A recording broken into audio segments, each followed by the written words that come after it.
മെക്സിക്കോയിൽ സ്നാപക് യോഹന്നാന്റെ ഓർമ്മ തിരുനാൾ ആചരിക്കുന്നതിനിടയിൽ വിശ്വാസികൾക്ക് നേരെ വെടിവെപ്പ്.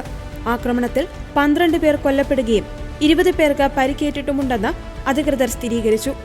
ആക്രമണത്തെ മെക്സിക്കൻ പ്രസിഡന്റ് ക്ലോഡിയ ഷെയിൻബോം അപലപിച്ചു. ദൗർഭാഗ്യകരമായ സംഭവമാണ് നടന്നതെന്നും അന്വേഷണം ആരംഭിച്ചിട്ടുണ്ടെന്നും ഉദ്യോഗസ്ഥർ അറിയിച്ചു. മെക്സിക്കൻ സംസ്ഥാനമായ ഗ്വാനാഹാത്തോയിലാണ് സംഭവം. ഗ്വാനാഹാത്തോയിലെ ഇരാപ്വാത്തോ തെരുവിൽ വെച്ചാണ് അക്രമി ആളുകൾക്ക് നേരെ വെടിയുതിർത്തത്. സമീപ ആഴ്ചകൾക്കുള്ളിൽ സംസ്ഥാനത്ത് നടക്കുന്ന രണ്ടാമത്തെ സംഭവമാണിത്.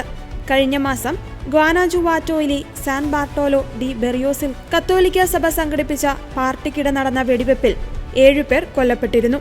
മെക്സിക്കോ സിറ്റിയുടെ വടക്കു പടിഞ്ഞാറായി സ്ഥിതി ചെയ്യുന്ന ഗ്വാനാജുവാറ്റോ രാജ്യത്തെ ഏറ്റവും അക്രമാസക്തമായ സംസ്ഥാനങ്ങളിൽ ഒന്നാണ്. സാന്താ റോസ ഡി ലിമ സംഘവും ജാലിസ്കോ ന്യൂ ജനറേഷൻ കാർട്ടലും ഉൾപ്പെടെയുള്ള സംഘടിത കുറ്റകൃത്യ ഗ്രൂപ്പുകൾ തമ്മിലുള്ള ടർഫ് യുദ്ധങ്ങളാണ് നഗരത്തിൽ അരങ്ങേറുന്നതെന്ന് അധികാരികൾ ആരോപിക്കുന്നു. ഔദ്യോഗിക കണക്കുകൾ പ്രകാരം ഈ വർഷത്തെ ആദ്യ 5 മാസങ്ങളിൽ സംസ്ഥാനത്ത് 1435 നരഹത്യകളാണ് രേഖപ്പെടുത്തിയിട്ടുള്ളത്.